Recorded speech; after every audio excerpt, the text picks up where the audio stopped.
আমার আর টাইটেল দেখেই দিয়েছেন এটা আমার ফার্স্ট লং ভিডিও, তাই সাস্ট নতুন হলে সাবস্ক্রাইব করুন আমাদের চ্যানেল। চলুন ভিডিও শুরু করি। অ্যানিমে দুনিয়ায় শক্তিশালী চরিত্রের কোনো অভাব নেই, কিন্তু যখন সবচেয়ে শক্তিশালী মেয়ে চরিত্রদের কথা আসে, তখন বিষয়টা আরও বেশি ইন্টারেস্টিং হয়ে ওঠে। আজ আমরা দেখব 2026 সালের টপ 10 সবচেয়ে শক্তিশালী অ্যানিমে গার্ল ক্যারেক্টার, যারা তাদের শক্তি দিয়ে পুরো দুনিয়া কাঁপিয়ে দিয়েছে। ভিডিওটা শেষ পর্যন্ত দেখো, কারণ নাম্বার 1 তোমাকে অবাক করে দিতে পারে। Number 10, zero two. Zero two শুধু একজন পাইলট নয়, সে একটি হাইব্রিড পাওয়ার হাউস। তার ফাইটিং স্টাইল, স্পিড এবং ধ্বংসাত্মক ক্ষমতা তাকে ব্যাটলফিল্ডে আলাদা করে তোলে। সে শুধু শারীরিকভাবে শক্তিশালী নয়, মানসিকভাবেও খুবই শক্ত, যা তাকে আরও বিপজ্জনক করে তোলে। নাম্বার 9, ইয়োরিশি শিওইন। স্পিডের কথা বললে, ইয়োরিশি একদম অন্য লেভেলের।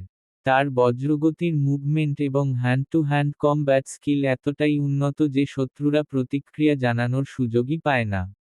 সে সত্যিই একদম সাইলেন্ট কিন্তু ডেডলি ফাইটার। Number 8, Android 18।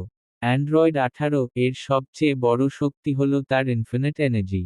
সে ক্লান্ত হয় না, ধীর হয় না, আর তার শক্তি প্রায় অসীম।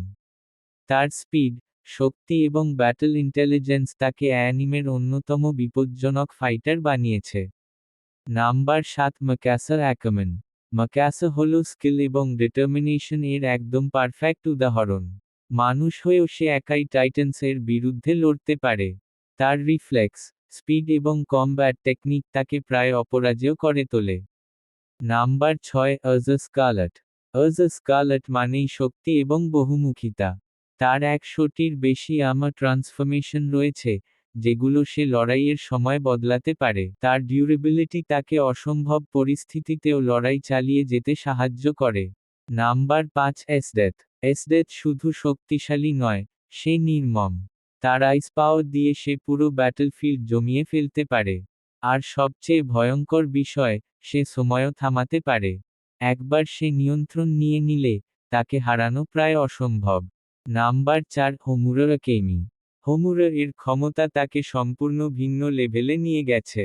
সে সময় থামাতে পারে, রিওয়াইন্ড করতে পারে, এমনকি পুরো টাইমলাইন পরিবর্তন করতে পারে। এটা তাকে করে তোলে অত্যন্ত অপ্রত্যাশিত এবং ভয়ঙ্কর শক্তিশালী।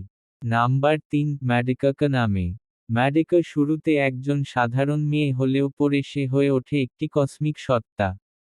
সে শুধু লড়াই করে না, সে পুরো ইউনিভার্স এর ধারণাকেই নিয়ন্ত্রণ করে।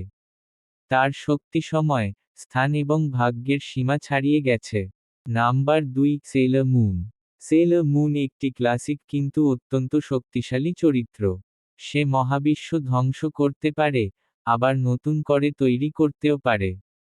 তার হিলিং, রেজারেকশন এবং রিয়ালিটি ম্যানিপুলেশন ক্ষমতা তাকে সত্যিকারের গড টিয়ার বানিয়েছে। নাম্বার 1, কাগুয়া অতসুসুকি।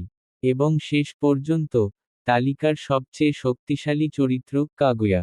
তার গড লেভেল চক্র, ডাইমেনশন শিফটিং এবং রিয়ালিটি বেন্ডিং ক্ষমতা তাকে প্রায় অপরাজেয় করে তুলেছে। সে শুধু একজন ভিলেন নয়, সে একেবারে ডিভাইন লেভেল সত্তা। তোমার মতে এই তালিকায় আর কে থাকা উচিত ছিল? কমেন্টে জানাও। আর আরও অ্যানিমে কন্টেন্টের জন্য সাবস্ক্রাইব এন্ড লাইক করতে ভুলবে না। আপনাদের ধন্যবাদ।